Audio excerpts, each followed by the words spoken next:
Hello and welcome to livealittlehigher.com. This week we will be entering the month of Kislev. This is the month where we celebrate Hanukkah. It's the month of light. It's a month of miracles. It's an incredible month. It's a month of hope. And it's the darkest month of the year. It's when it becomes very dark very early, inclusive here in Miami. By 5:30 it gets dark. But it's a month where we have all this light, even in the darkness. So Kislev is related to a Hebrew word meaning trust, bitachon.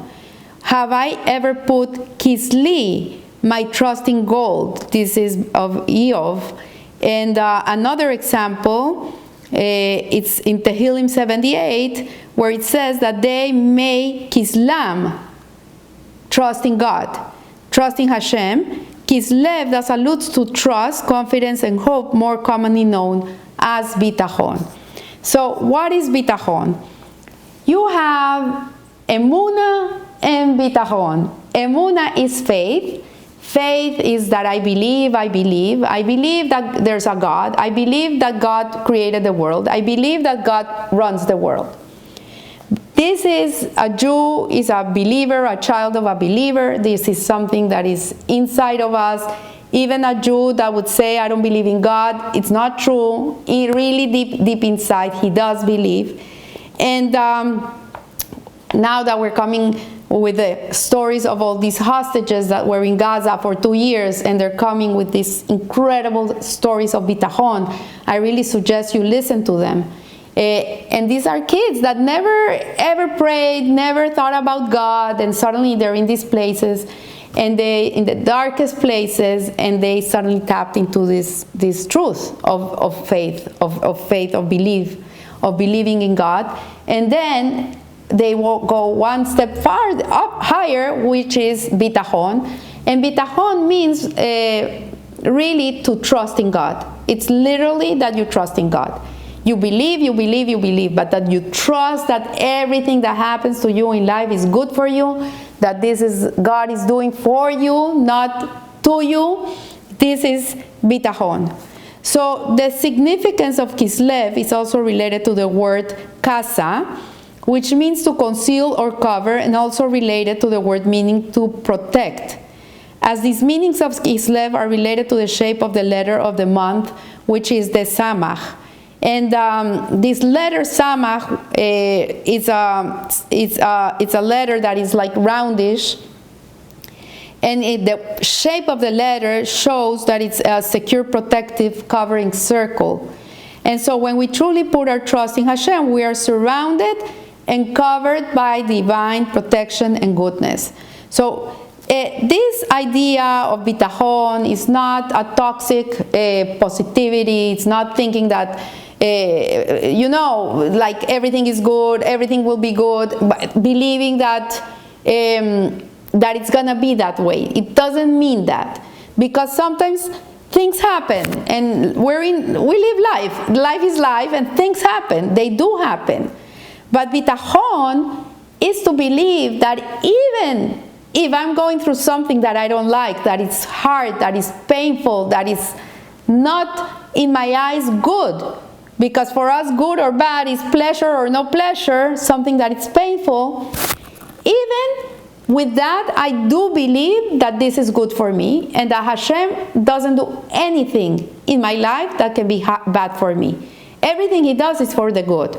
So bitachon is trust in life and others is essential to our stable functioning and sustainable happiness. Also, bitachon, something that is very important, bitachon is a mitzvah. It's a commandment of the Torah. It's an obligation. We are obliged to trust in God. And we see with the first commandment that it says, I am God, your God, Lord, that took you out of Egypt. It's not saying, I am God, your Lord, who created the world. It's the first commandment.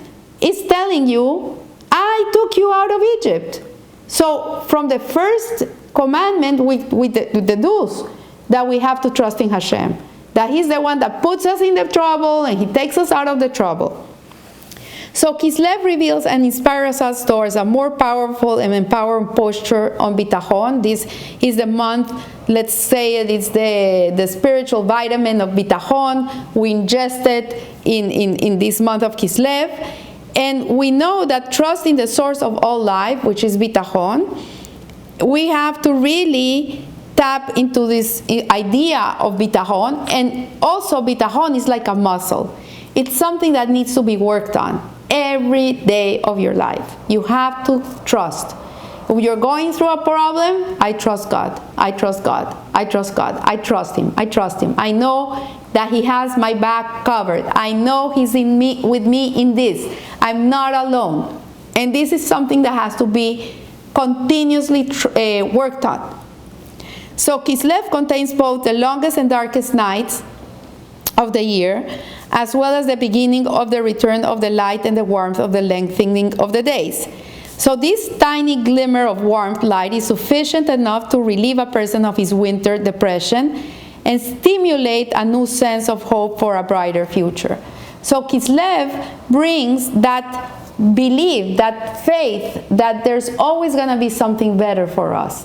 You know, if you go into the Israeli anthem, Hatikva, Tikva, the word Tikva means that we have hope.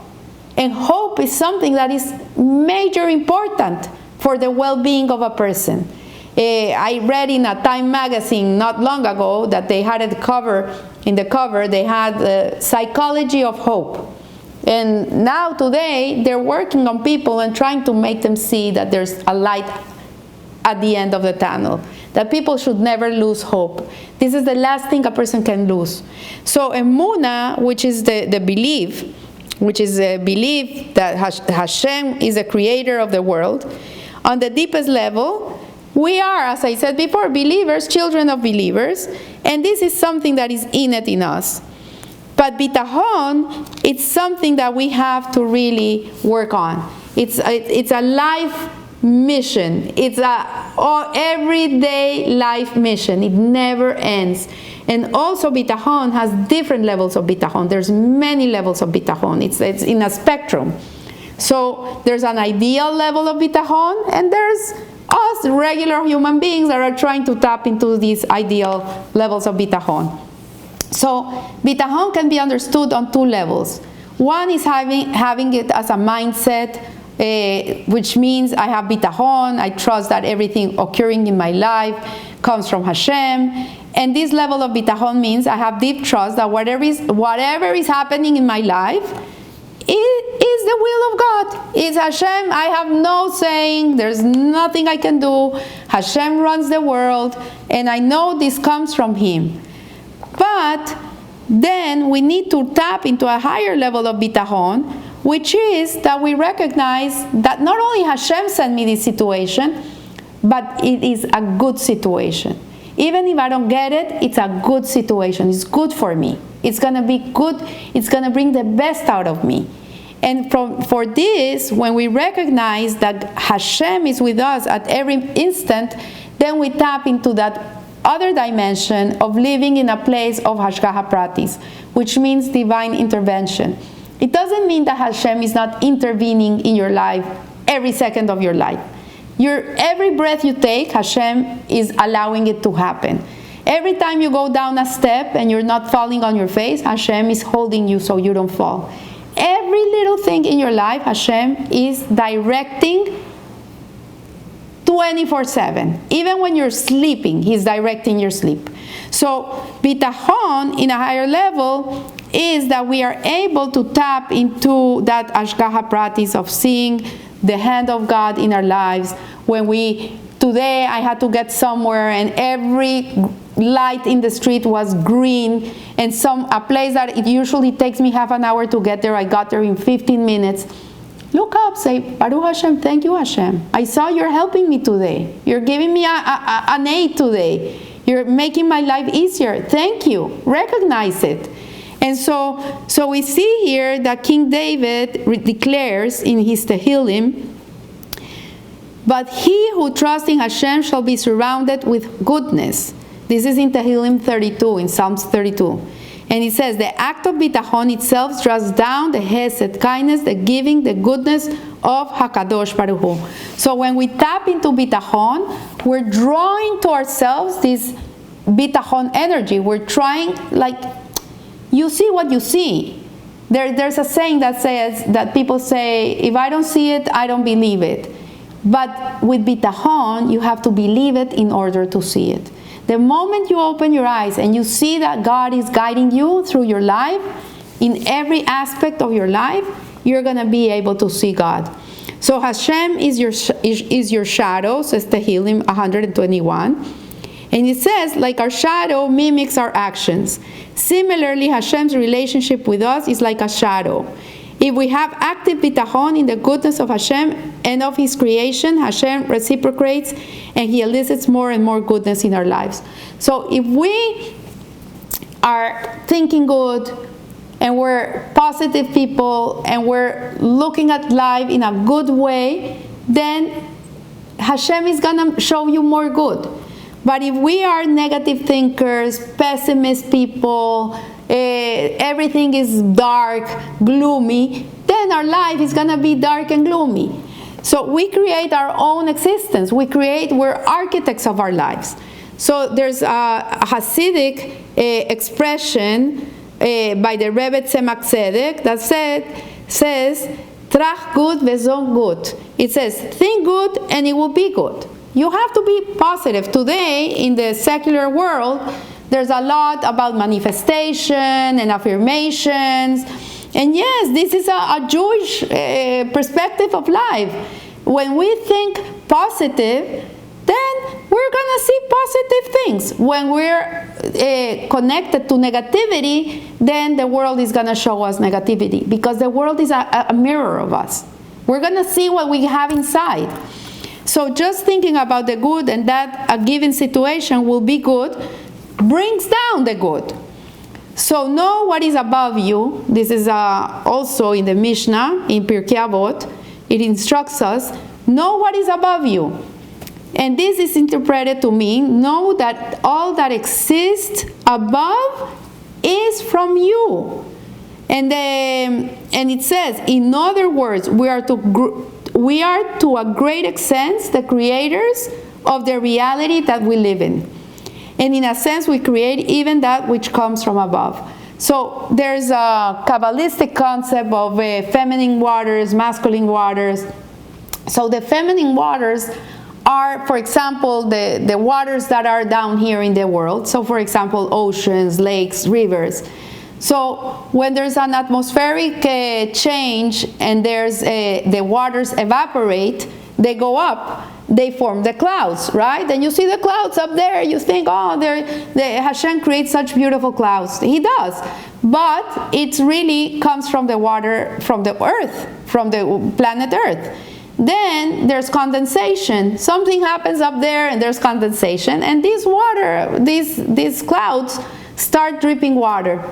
And it starts to rain. Sometimes it pours, right? And you think, oh, the rain comes from heaven. But in reality, the rain doesn't come from heaven. The rain comes from the waters from the earth, through this scientific proven concept that they evaporate and then they condense. So in the same way, when we're eliciting down here good thoughts, good feelings, good ideas, good, you're going to bring from there good things to your life. But if your negativity is taking over your life, then this is what you're eliciting down. So sometimes our outer objective reality will not change for the better, no matter how strongly we try, and we try to think positive, yet we can bear in mind that an objective reality in itself has no definition or meaning. It is neither good or bad. And this I love. Because at the end of the day, no matter what you're going through, no matter if it's a positive feeling or a negative feeling or anything that's going in your life, in reality, it's not bad. It's not bad. Because everything that God sends to this world comes from good. He's all goodness. The problem is that sometimes it comes wrapped up in a very weird package and we experience it as something that is bad.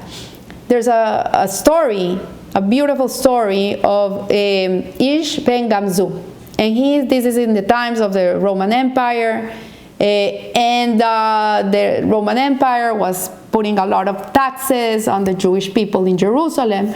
So he was sent to Rome to see the emperor and bring him a coffin full of beautiful jewels and stones, precious stones to give as a gift, so to see if he would lower the taxes of the people in Jerusalem. And so this Ish ben Gamzu stops in an inn. In those days, they stopped in an inn, and it was like a kosher inn where they could sleep and drink on his way down to Rome. And the innkeeper, he's looking at that chest, and he says, oh, it looks like he's carrying very, very precious things in there. And so when he goes to sleep, the innkeeper says, I'm going to check what's in that chest. And he looks inside, and there's treasures, right? So what does he do? He takes them out, and he fills the chest with sand. So the next day, Ish ben Gamzu wakes up, he takes his chest, he goes to Rome, he's in front of the emperor, he opens the chest, from the people of Jerusalem, we're offering you this gift to see if you can put better laws for us. And when he opens the chest, suddenly it's all sand. And so the emperor was like, are you joking with me? Like, are you making fun of me? Who do you think I am? And so he says, throw him in the dungeon. So he goes to the dungeon, and all the time he's saying, Gamzu letova, Gamzu letova, Gamzu letova. This is for the good, this is for the good, this is for the good. Meanwhile, there's this minister of the Roman Empire that they say it was the prophet Daniel. And this prophet Daniel, that looks like a minister of the Roman Empire, tells the Roman emperor, this sand that he brought you is not just any sand. This is very special sand. So the emperor looks at him like, what are you talking about? He says, yeah, in the times of Abraham, there was a war that he fought against the 5 kings.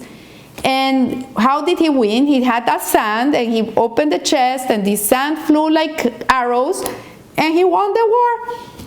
So he brought you very special sand.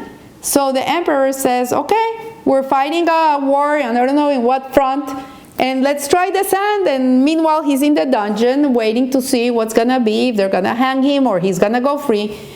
And all the time he's saying, Gamzu letova, Gamzu letova, Gamzu letova. And suddenly they take the sand to the front, to the war, they open the chest, and just as this minister said, they comes out arrows, and they win the war. So they take him out of the dungeon. The emperor is very ashamed, and he fills the chest back with precious stones and jewels and treasures, and he sends him back to Jerusalem, and he lowers their taxes, and everything goes well. So this is to show, this is a true story. It's in the Talmud. It's a true story. So every time that you're going through a problem, every time you're going through something that looks weird and dark, just say, Gamzu letova, Gamzu letova. This is good. This is good. It is good. Because either way, whatever we have to go through life, doesn't matter. If it looks in our eyes like horrific, at the end of the day, Hashem is not doing anything to you that is for your bad. Everything is for your good. So I want to wish you with a blessed week, a Chodesh Tov, take advantage of the light of the month, infuse it within you, fill yourself with optimism, with good feelings, and shine your light. At the end of the day, these lights of Hanukkah really are the lights of Mashiach. This is a Geula mentality, where when Mashiach comes, everything will be clear, crystal clear in our eyes, that really at the end of the day, all this suffering, all this pain that we have as people will turn into joy. So remember, live a little higher. Thank you.